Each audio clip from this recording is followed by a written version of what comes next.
Okay, so good afternoon, everyone. My name is Yanan, and I'm from University of Pittsburgh. So today I'm introducing our paper titled Adversarial Prefetch, New Cross-Core Cache Side Channel Attacks. This is a joint work between me, my colleague Andrew, and my advisors Youtao and Zhang.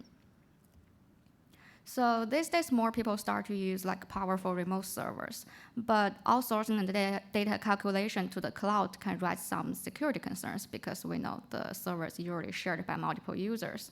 So to solve this problem, people use virtual machines or similar technologies so they can isolate the users at software level, but the low-level hardware, especially the memory system, the cache hierarchy, they're still shared among users. And that means hardware side channel attacks might still be possible. So cache side channel attacks are one of the most powerful side channel attacks, and they can essentially be classified into same-core attacks and cross-core attacks. So same-core attacks are usually enabled by hyperthreading, and they can work on the local private cache since it's shared between the attacker and the victim. And cross-core attacks usually work on the last level cache or the coherence directory instead, since it's shared among physical cores. And cross-core attacks are also considered more practical than same-core attacks. So how do cross-core cache attacks actually work in detail? Here we use flash and reload as an example to explain. So say we have an attacker and the victim, they're on different physical cores, and the victim has a cache line that is currently in her private cache and as well as the LLC. So the attacker is trying to leak the victim's access pattern on this cache line, on this data. So there are essentially 3 steps in each attack iteration. So in the first step, the attacker flashes the victim's data. So here we assume that the attacker has access to this data, so she's able to flash it. And we can see after the flashing, the victim's data is evicted from all cache levels, including both the private cache and the LLC. And then in the second step, the attacker waits for the victim's execution. So if the victim now accesses this data, then the data is brought back to cache. Then later in the third step, the attacker reloads this data and times the reload to determine whether the victim has accessed it. So if the victim has already touched it, then it takes shorter for the attacker to reload. But if the victim did not access it, then it takes longer for the attacker to reload since the data is still in DRAM. So after we know how flash and reload works, if we look at this attack, one thing we notice is that when the attacker is trying to evict the victim's data by flashing it, this data is evicted from all cache levels, all the way to DRAM. So our question here is that can we build a cross-core attack that only evicts from the private cache? So say we have this new attack. When the attacker somehow evicts the victim's data, this data is evicted from the victim's private cache, but it's kept in the LLC. So why do we want such an attack? Because if we do not evict from the LLC, then we won't trigger any DRAM access in this entire attack. Then that means the attack may have higher bandwidth when used as a covert channel. It may also have higher temporal resolution at the side channel. And also, since we're not triggering any LLC miss, then the attack may be much stealthier than before. So now we have another question. Can we use existing eviction methods for this attack? So what are the existing methods we have? Well, first of all, we have self-flash, but as we have already seen, if the attacker flashes the victim's data to evict it, this data goes directly to DRAM. We cannot keep it in the LLC. So the second method we have is set conflicts. For set-associative cache, the attacker can build conflicts in certain cache sets to evict the victim's data. For example, here, if the attacker wants to evict the data in set 1, she can just keep bringing her own data into this set, and eventually the victim's data is replaced. But unfortunately, this method cannot be used here either because the attacker is on a different core than the victim. So she does not have direct access to the victim's private cache, so she cannot bring her data into the victim's cache to cause conflict there. So basically, this means we need to find a new eviction method for this attack. So what could be a possible method here? Well, one thing that can cause cache invalidations or cache evictions in private caches is the coherence protocol. So on a multi-core CPU, we probably have multiple private caches. Then to keep the data consistency among different copies of the same cache line in different private caches, we have to have a coherence protocol. So these days, x86 processors always use the MESI protocol or its variants. And with this protocol, we basically have 4 possible coherence states for a cache line. So there are modified, exclusive, shared, and invalid. So if a cache line is in modified or exclusive state, then it means the current private cache is the only owner of this cache line. Or we can say this cache line is only present in this private cache, not in any other private caches. And it also means the local CPU core has both read and write permission to this cache line. But if a cache line is in shared state, then it means this cache line could be present in multiple private caches. Then a CPU core or any CPU core can only read but cannot write this cache line. So if the coherence state of a cache line is changed from shared to exclusive or modified, then all other copies of this cache line in any other private caches need to be invalidated for correctness. And this procedure is usually referred to as require for ownership, or RFO for short.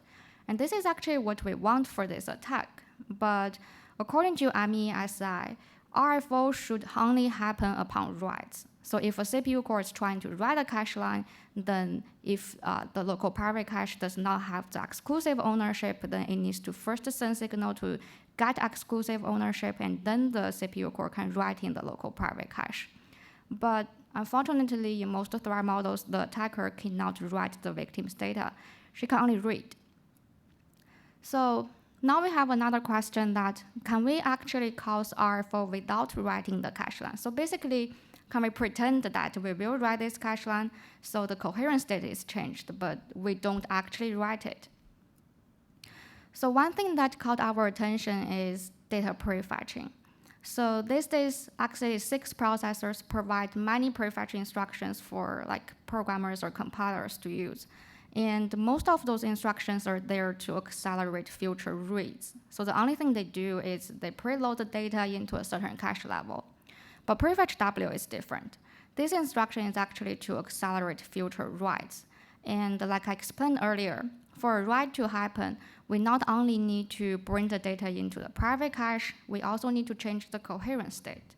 So according to Intel, what this instruction does is it prefetches the data into the requesting core's private cache, and it changes the coherence state to modified in order to accelerate future writes.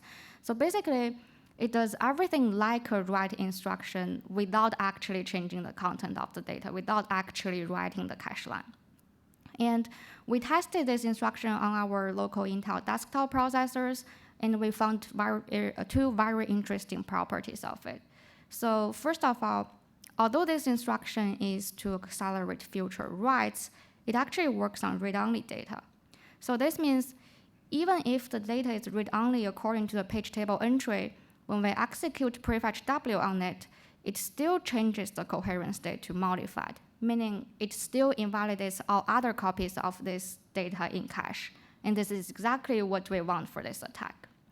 So the second property we found is that Prefetch W actually has timing variance, depending on where the target data is located in the memory hierarchy, just like a regular load instruction. And later we'll show that this property actually makes the attack much easier than we expected. So after finding these properties, what we want to know now is, are these properties in general true on all Intel processors that support Prefetch W, like even including server processors, or we're just lucky that they're true on our processors? So to figure this out, we list all the available Intel Xeon Scalable processors on AWS, and here are the results. So basically, property 1, the lack of permission check, is true on all the tested processors. And the property 2, which is a timing variance, is true on most processors other than the very recent iSlick processor. So on that processor, Prefetch W always takes a very short amount of time to finish. So based on these two properties, we propose two cross-core private cache attacks. They're named Prefetch and Prefetch and Prefetch and Reload. So first of all, for Prefetch and Prefetch, this attack has two steps in it. So in the first step, the attacker prefetches the victim's data. So after this data is only present in the attacker's private cache, and it's in modified state. Then the attacker waits for the victim. So if the victim now accesses this data, then the coherence state is changed from modified to shared, and a copy of this data is filled into the victim's private cache. And then we go back to the first step. So the attacker prefetches again and times the prefetch. So if the victim has accessed this data and changed the coherence state, then when the attacker prefetches now, the coherence state needs to be changed back to modified. So it takes longer for the Prefetch W instruction to finish. But if the victim did not access this data, then when the attacker prefetches, the data is already in modified state. So the prefetch instruction doesn't really do anything, so it takes shorter amount of time to finish. So basically in this attack, the prefetch operation is acting like the measurement for the current iteration as well as the preparation for the next iteration. And that's why we only have two steps. And another thing is the attacker here is relying on the fact that Prefetch W has timing variance to measure the coherence state change on the victim's data. But can we actually just use like a regular load instruction, just like the one in flash and reload for the measurement so that the attack can be more general? Well, unfortunately, the attacker thread cannot do this because let's see here, if the victim did not access this data, when the attacker reloads, she will get a local private cache hit. But if the victim did access this data, when the attacker reloads, she still gets a private cache hit, so she cannot really distinguish these two situations. But the attacker can use a second thread to reload and time the reload in order to distinguish these situations, because an RLC hit and a remote private cache hit take different amount of time to finish.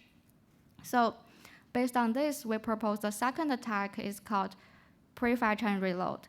So this attack has three steps, and the attacker controls two threads in it. We name them Trojan and Spy. So in the first step, Trojan prefetches the victim's data, and then the attacker waits.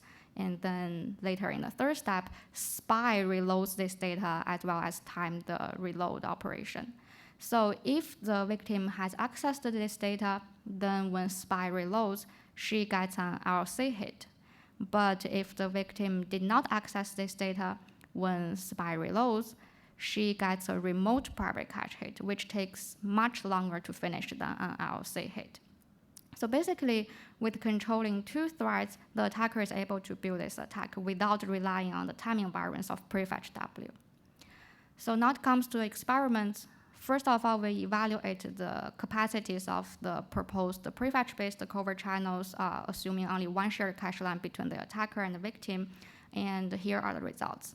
So basically, we evaluate on 4 Intel processors, including 2 desktop processors and 2 server processors. And I want to mention prefetch and load here is the simplified version of prefetch and reload. It's essentially just a covert channel, not a set channel. So the sender just prefetches or does not prefetch, and the receiver just loads and times the load. So we can see prefetch-based channels have pretty high capacities, especially on high-frequency processors. They can achieve about 800 kilobytes per second. And for comparison, we also implemented flash and reload and flash on the same processor using the same synchronization protocol, and we can see flash and reload can achieve about 270 kilobytes per second, and flash is faster. So we also evaluate the prefetch-based channels with transient execution attacks. Since we're using a faster encoding operation than flash and reload, we're able to leak more secret bytes within one transient window. For example, in Spectre V1, we can leak 17 secret bytes with prefetch and prefetch, but only 8 secret bytes with flash and reload. And also for side channel attacks, we show that our prefetch-based attacks can also be used to attack daily applications, just like all other cache side channel attacks.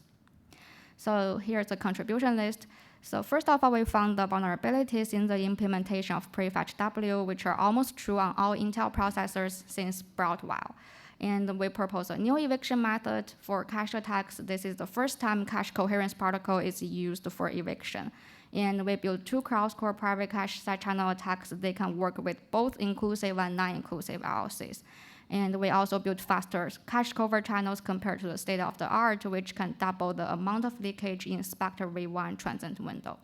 And that's all about my presentation. Thank you, and I would like to take questions.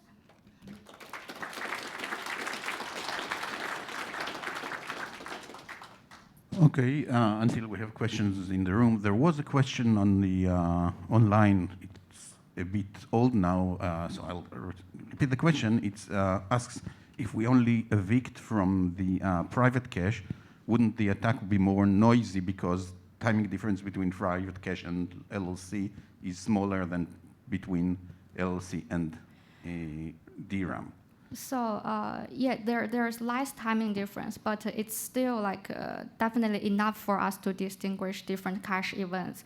If I recall, private cache hit takes only, even considering the overhead on reading the timestamp counters together, only like 30 cycles, and the RLC hit takes like 70 to 90 cycles. So there's enough difference for us to distinguish. So it shouldn't be too noisy. Thanks. Hi, thanks for a great talk. I didn't read the paper before, so this was great. I enjoyed it a lot. And my question is somewhat similar.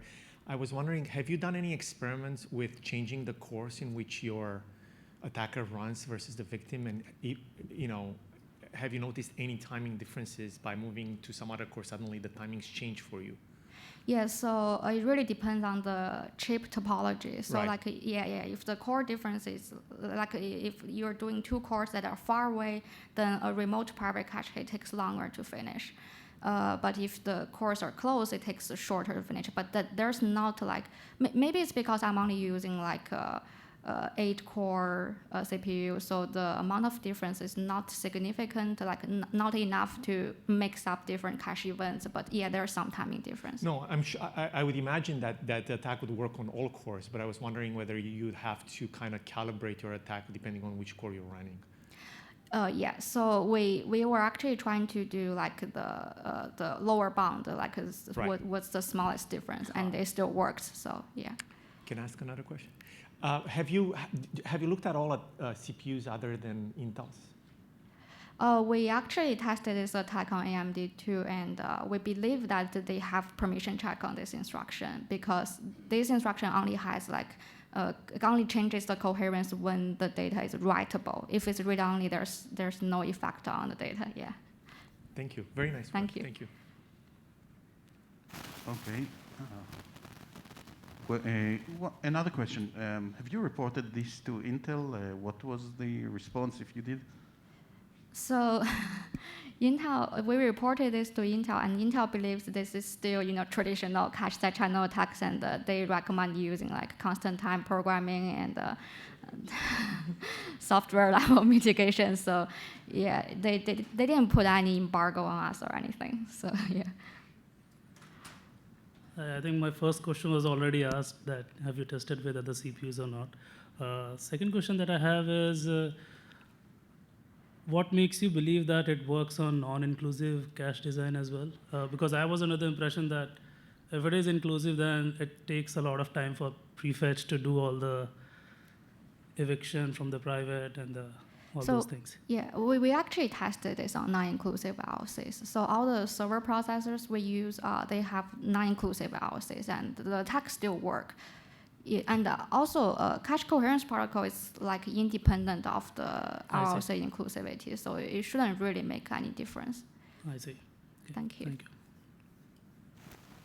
Okay, let's thank Yanan again. Thank you.